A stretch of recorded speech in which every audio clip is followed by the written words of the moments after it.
Alldeles strax kommer vi få Riksbankens räntebesked och förväntningarna är att styrräntan kommer att lämnas oförändrat på 1,75%. Men vad kommer Riksbankens budskap vara i samband med dagens besked och hur mår Sverige egentligen? Och med mig för att prata mer om det här så har jag Robert Bergqvist, seniorekonom ifrån SEB. Välkommen till. Tack så hemskt mycket. Hej. Riksbanken väntas ju hålla både räntan och budskapet oförändrat. Vad ligger bakom det beslutet? Ja, men jag tror att de är ganska nöjda. Nu sänkte de ju vid förra tillfället med 0,25 procentenhet och så ligger vi alltså då på 1,75%.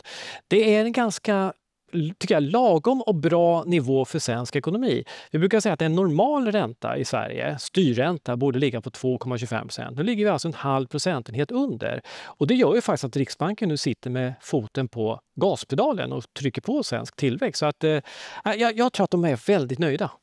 Och ser Riksbanken detta som ett tecken på att ekonomin har vänt, skulle du säga, på den här nivån, eller är det en tillfällig förbättring? Ja, jag räknar med att de kommer vara lite sådär å ena sidan och andra sidan, för att vi har ju fått lite blandade signaler. Vi har ju fått en bra BNP-siffra som var väldigt stark. Vi har fått indikatorer som visar på att återhämtningen är på gång.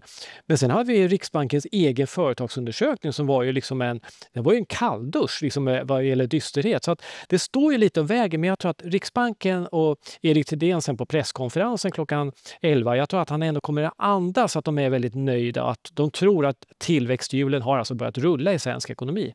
Och om vi kikar på inflationen istället så har ju den fortsatt att sjunka. Finns det någon smärtgräns för hur lågt den skulle kunna falla egentligen innan den blir ett problem? Ja, men nu, det måttet som Riksbanken tittar på, vi ligger ju då på 3,1%, så det är en bra bit över inflationsmålet. När vi tittar in i 2026, det är en bit kvar då, så räknar vi med att inflationen kan få gå ner till 1%. Och då kan man ju undra, ja men det här borde Riksbanken börja sänka räntan, men en av förklaringarna är ju då att vi kommer få en momssänkning. Och när man lyssnar på Riksbanken och lyssnar på Erik Thedéen så säger han att spring inte för snabbt här nu, vi vet att inflationen kommer gå ner och kommer lägga sig under målet 2%. Men räkna inte med att vi kommer sänka räntan då. Så jag tror att Riksbanken kommer titta på många olika indikatorer. Och ser man då att vi har ett lägre inflationstryck, då kommer man och kanske då kunna sänka räntan en gång till. Och tillväxten visar ju tecken på att den börjar ta fart. Hushållen ser även ut att vara mer optimistiska. Hur mycket av uppgången i tillväxten tror du beror på konsumtion egentligen? Ja, men konsumtionen är jätteviktig och det är där vi ekonomer har gått fel, och även Riksbanken. Hushållen har ju hållit hårdare i plånboken trots att det har varit då förbättrad ekonomisk situation för hushållen då. Så det där är ju frågan fortfarande som ingen riktigt har ett bra svar på. Vi tror att hushållen ska börja konsumera, och det tror också Riksbanken. Och den blir väldigt viktig då för vad som händer framöver. Men det finns en faktor till som jag upplever det som att Riksbanken lägger extra fokus på, och det är arbetsmarknaden. För vi har en hög arbetslöshet fortfarande, och det finns signaler om att ungdomar både med och utan utbildning har svårt att komma in. Och det där är inte bra om det biter sig fast en hög arbetslöshet. Och hur avgörande tror du att den här sysselsättningsutvecklingen kommer vara för Riksbanken? Jag tror den kommer vara jätteviktig. Inflationen är ju alltid viktig förstås då. Men om Riksbanken bedömer att inflationen är ganska bra under kontroll, att de känner sig, som de säger då, trygga med inflationsbilden. De använder ju det här ordet trygghet när de gör sin inflationsbedömning. Då tror jag att man lägger mer fokus då på både tillväxt och arbetsmarknad. Då spelar det en större roll. Vad tror du Riksbanken kommer lyfta fram i sin kommunikation? Du nämnde ju lite grann, men vad tror du att de kommer lyfta mer? Ja, men jag tror att man vill skapa nu förutsägbarhet och säga att vi kommer ligga på den här räntan på 1,75% här nu åtminstone de närmaste 9 månaderna. Och sen kommer man å ena sidan säga att andas lite optimism, att hjulen börjar liksom rulla lite snabbare då. Men sen kommer man ju sätta liksom Sverige i den här globala kontexten. Vi har problem ute i Europa, vi har problem med världsekonomin, vi har Trump, vi har krig, vi har alla de här problemen. Så att, men här och nu så tror jag att man kommer att säga att vi kommer att fortsätta segla in nu i 2026 med en styrränta sannolikt på ungefär eller väldigt nära 1,75%. Och hur mycket kommer man betona just den här oron kring Trump och omvärldsläget egentligen? Ja, men jag tror man kommer upprepa det. Sen är det ju faktiskt så att osäkerheten är ju fortfarande hög, men den har backat tillbaka. Det kan man se på olika typer av mått, att osäkerhet kring handelspolitik eller ekonomisk politik har backat tillbaka då. Men världen är fortfarande väldigt osäker där ute, och det kommer ju påverka vår exportindustri och därmed så går det också direkt in i den svenska ekonomin. Och Nu ska vi se, nu fick vi precis besked här om att räntan är oförändrad, så det blev ju ingen kioskvältare för den här gången.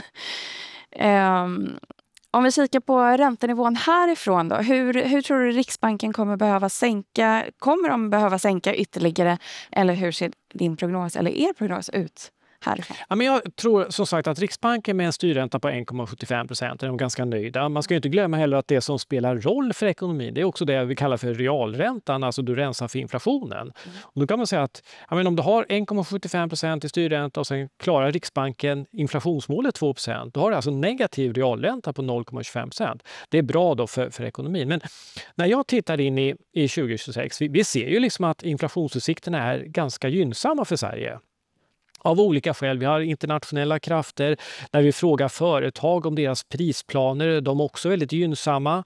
När vi tittar på inflationsförväntningarna, vad vi tror om inflationen, så är de också väldigt bra för att Riksbanken skulle kunna ta ett steg till. Men när vi pratar inflation, då pratar du säkert prisinflation. Hur ser löneinflationerna ut då? Ja, men då har vi ju löneavtalen som finns där ett tag till, och det gör ju då att lönetillväxten kommer ju att vara ganska stabil. Så jag tror att det är inte där som Riksbanken kommer lägga fokus, utan det som blir fokus för Riksbanken, det är allt det här som är framåtblickande vad gäller inflationen. Och då är det då, vad säger företagen, vad har de för planer för att ändra priser? Och då har vi fått Konjunkturinstitutets mätningar som är väldigt bra, som inte andas liksom stigande inflation. Vi har liksom, Riksbankens egen företagsundersökning. Och även det jag hör när jag är ute och pratar med de företag som är inom detaljhandeln, så säger de att vi kommer att höja priserna, men vi går tillbaka till ett normalt prisbeteende. Och det är lugnande. Och samtidigt så pratar vi om att vi är i en lågkonjunktur. När och tror du att vi kommer att komma ur och kunna sluta prata om att vi är i en lågkonjunktur? Ja, men det är en jättebra fråga, för det är också hur man ska definiera vad som är lågkonjunktur. För det är inte bara liksom den här ekonomiska tillväxten, var vi ligger någonstans. För att nu återigen när man tittar in i 2026 och 2027, då ser det ganska bra ut. Sverige kan få en tillväxt som ligger kanske mellan 2,5 och kanske upp mot 3%. Och jag brukar säga att en normal tillväxt i Sverige kanske ligger på 1,8%. Så det är ganska bra tryck. Men sen måste vi titta på var vi kommer ifrån. Och då har vi alltså mycket lediga resurser. Och det gör ju då att vi kan växa ganska bra innan det här börjar bli inflationskrafter. För jag tror att det kommer säkert bli en diskussion här nu. Om hjulen skulle, som vi hoppas, rulla snabbare, då kommer det bli en diskussion och en kritik mot Riksbanken att de sänkte nu, de var för sent ute och de borde liksom ha hållit räntan still, och vår finansminister Svantesson borde inte ha spenderat de här pengarna.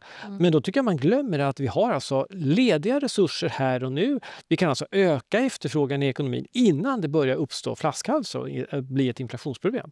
Och hur viktiga är omvärldsfaktorerna just nu i Sverige, skulle du säga, vad gäller ränte och tillväxtutsikterna? Ja, men det är jätteviktigt. Jag tror att om man ska titta på vad som ska hända med svensk ekonomi, så är det framförallt på hemmaplan vi ska se hur mycket kommer hushållen att konsumera, hur mycket kommer vi att investera.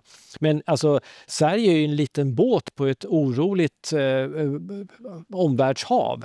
Och vi har liksom ett krig som pågår. Vi har Trump i Vita huset och den här oförutsägbarheten. Sverige är väldigt beroende av omvärlden. Och det gör att vi skulle kanske vilja isolera oss från omvärlden och sitta bara här på hemmaplan. Men det kan vi inte göra. Vi är en del i den här globala kontexten, och det avgör det som händer också i omvärlden. Så hur skulle du summera att AB Sverige mår? Ja, men generellt sett så är det, vi är lite långsamma i tillväxten. Jag tycker ändå att jag ser framför mig då 2026 och 2027 att det ser bättre ut då. Sen ska man ju säga då också att även om tillväxten då skulle kunna ha varit lite högre, arbetslösheten, som jag tycker är ett stort bekymmer, kunde vara lägre. Men när jag tittar på liksom, aktiebolaget Sveriges balansräkning och resultaträkning, vi har ju styrka, vi har ju starka statsfinanser som jag tycker känns ganska bra i det här läget, med massa frågetecken att vi kan spendera mer pengar om det skulle behövas. Tack Robert Bergqvist för att du gästade.